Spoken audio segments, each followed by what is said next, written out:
Hi there, this is an extra episode of Shenmue Talk that I was not planning to do, and I don't have that much time, so I'm gonna have to be a bit quick and not too careful maybe with editing today, so be aware of that. I was thinking we were gonna have a look at the new stretch goals that has been revealed in a new update and, in quotation marks, been detailed. So let's start off by looking at the first stretch goal. So as we all remember, within 9 hours the Kickstarter hit its initial goal, $2 million, and it kept on rolling. I do not remember if there was some stretch goals there already, but I think so. But we had to get the number up to $2.5 million in order to get cinema shorts for Shenmue 1 and 2. Now that's a pretty good stretch goal that is gonna show people who haven't played the games before what they were about, what the story was about, where we start with Ryo. Of course, if Sega should decide to re-release the originals as downloadable HD versions, that one will be a bit pointless. And then we have a sequence of between 2.6 and 2.9 million of subtitles in various European languages. And then after hitting $3 million, the Kickstarter started to slow down a bit. We reached what is called a report system at $3.2 million, and furthermore we have also quite recently reached $3.5 million, which will give us some skill tree system.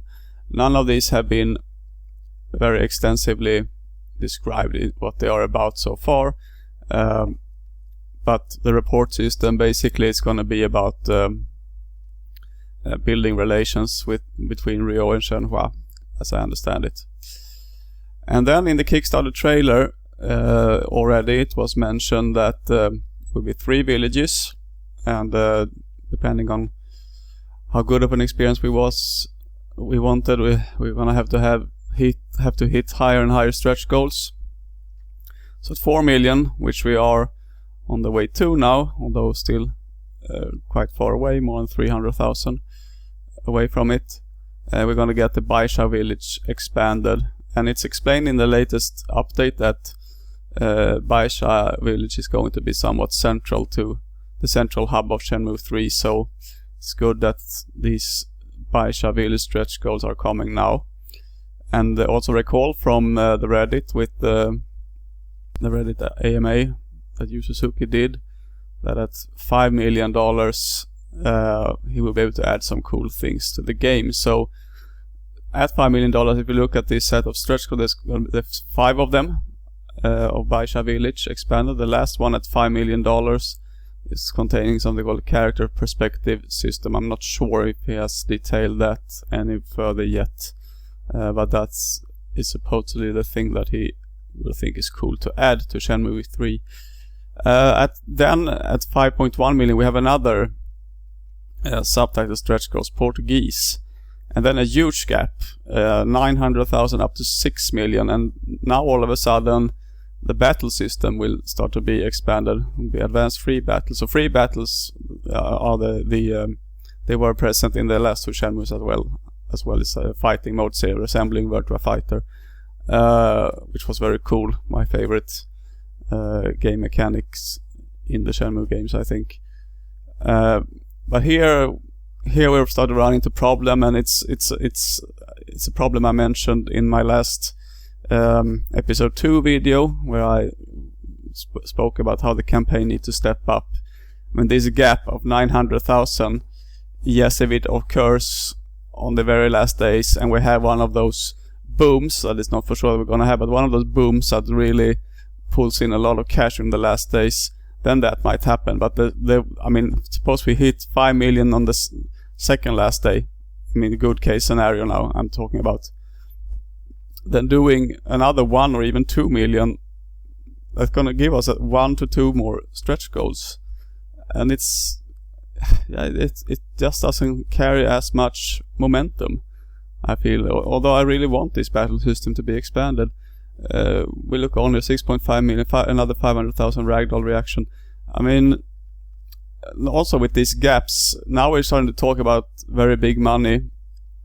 Why are these $900,000 gonna be able to, how and why is that going to allow Yu Suzuki and his team to expand the advanced pre-builds? I can only assume that it is, it requires, it's going to pay for a few more people, but I mean, how many? And so, and for 2 years of development, I suppose I've counted on. I know too little about Japanese salaries, but I'm assuming it's rather high compared to the average in the world. And so how many people would this 900,000 cover, and how many people do they feel they need to be able to do these extra things in this amount of time? These kind of details I would really like Yu Suzuki at least speculate a bit about on the Twitch stream tonight, because it's really, since there is nothing about how this funding will be used. Typical stretch goals we see in many Kickstarter campaigns are of this sort. Like the next stretch goal will be, if we look for example at Torment, Tides of Numenera, they had a stretch goal, if I recall correctly, bringing on a new writer, for example, at a certain amount of cash, Monty Cook or something like that, and some other Kickstarter had Chris Avalon coming in to do something for a game, and here it's nothing like that. It's hidden in these numbers for sure, but how? And then the list goes on up to 8 million. At 8 million, he started to expand the next village, Shobu Village, which I somehow hoped would be started before I started. I hoped that this was going to be Shobu area was going to kick in at 5 million, but now it's at 8 million. So even, I mean, getting to these numbers would be a ridiculous achievement already.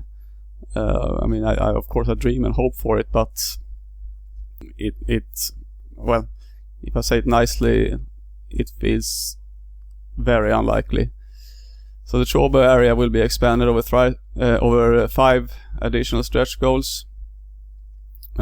Some sound interesting, some are a bit more clear what they are about, mini games, etc. And then Bailu Village at $10 million, another 4 stretch goals. And what's strange here is that it starts at 10 a little bit, because Yu Suzuki said in the same Reddit that at 10 million we're gonna have a true open world experience, but then it keeps adding on here up to 11 million, which is the last stretch goal detailed so far, and we see the question marks there, so they have even more in mind. And now we are starting to talk really big money, especially for a video game on Kickstarter.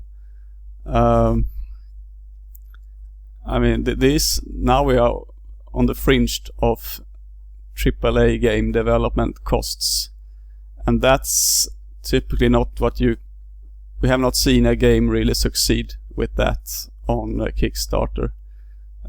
We have seen half of this, 5.5 million. It's a current record by Bloodstained, and then they had a lot of additional funding secured, which Yu Suzuki also has. We don't know how much, how they will be spent, how much of these things will be realized, depending on how high we get this funding.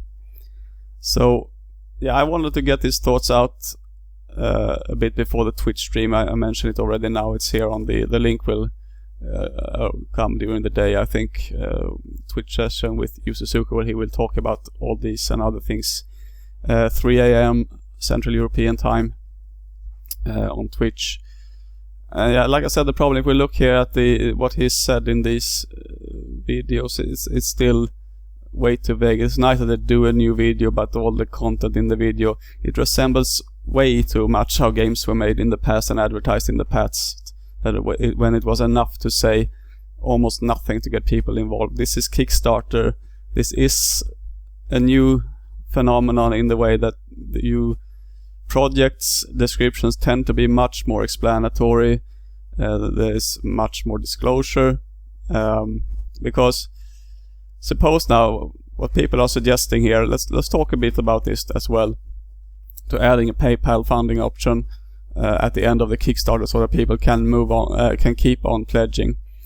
I mean, it's not going to be a healthy model unless a lot of new people adds to it, and that's of course one of the plans. But already now, something that I don't like with Kickstarters is that those that are funding thousands of dollars or more, they can see no reward for that. I mean, it's a very hard line to draw. When should you be considered an investor instead and have a chance to get part of potential profits? And there's also the question about, you know, if you donate or if you put in $10,000 here at the Kickstarter, should you also have, you know, if you have right to profits and you're considered an investor, you can start to claim rights to you know, have your point fingers like as the usual publisher on how the game should be made and such. But that could not go through here, of course.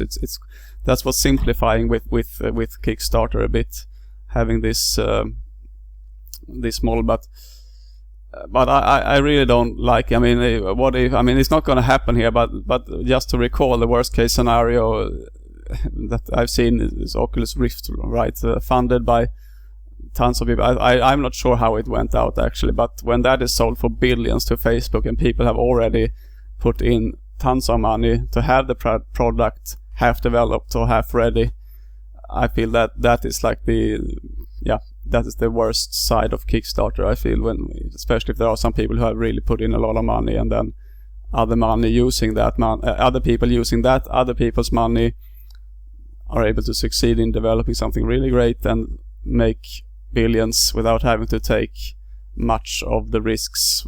You do the work, but yeah, it's a hard line to keep balance on. But yeah, I just wanted to get this video out and these topics out before the Twitch stream. It's already a bit long, so I'm gonna cut it here for now. I probably had some more things I wanted to discuss here. Oh yes, there was one thing more that I wanted to say. So yeah, about this extending the campaign. And okay, if we do that, you know, then I would consider also all these stretch goals being in the completely wrong order, because all these subtitles, $100,000, those I think would be quite perfect to keep on such an extended campaign, because we have no idea how many people right now are. I mean, there's no. Okay, they can see perhaps in the statistics how many people have pledged for, and that are from these countries and are not fine with English. Most often, I mean, I think a lot of people in these countries that speak these languages have been fine over a long time to play some games, accepting that it's only in English or whatever, Japanese with English subtitles or something like that. I'm not sure, but being from a very small Nordic country myself, I've certainly accepted it since a long time ago. And I'm not saying all. I mean, there are obviously many who are not like that, but times have changed here. This would be something that, you know, if people wanted this could be on all this could be listed as separate things on such a pledging site later, because there will be more people probably who are not affected at all by these subtitles than people that are affected by them. They are not a negative thing, but still, I mean, they won't help that they are there as much as if the core game is much better. That's my point. And yeah, all this. Yeah, and all the other stretch goals, I suppose they are fine to have on a potential extended campaign. They're all about expanding, at least it claims to be in all the titles. So yeah, those are good. But if Yu Suzuki explains this well, you know, it would be nice to have, if there's time in an extended campaign, to have the backers do polls on which stretch goals they want to have next or something like that. Have the fans have more saying about these things. That's sort of the end conclusion. I'm pretty sure that even some people in Germany, French or Spain, at least some, will be fine perhaps with changing away their subtitles, adding that money to something else maybe that they really want to have some part of the old Shenmue games that they really love and would like to see extended in Shenmue 3. Alright, I've gone on way too long. Keep an eye on the Kickstarter campaign site for new updates, and particularly I hope we will all see each other in the Twitch stream tonight. And also, remember to check the regular site, Shenmuedojo. I have just updated the stats on shenmuetalk.wordpress.com/stats for today. Not much of a difference from yesterday, as we are in a quite slow period, unfortunately. I'm scripting for a new, slightly better produced episode of Shenmue Talk coming up soon. So see you then, and see you tonight on Twitch. Goodbye.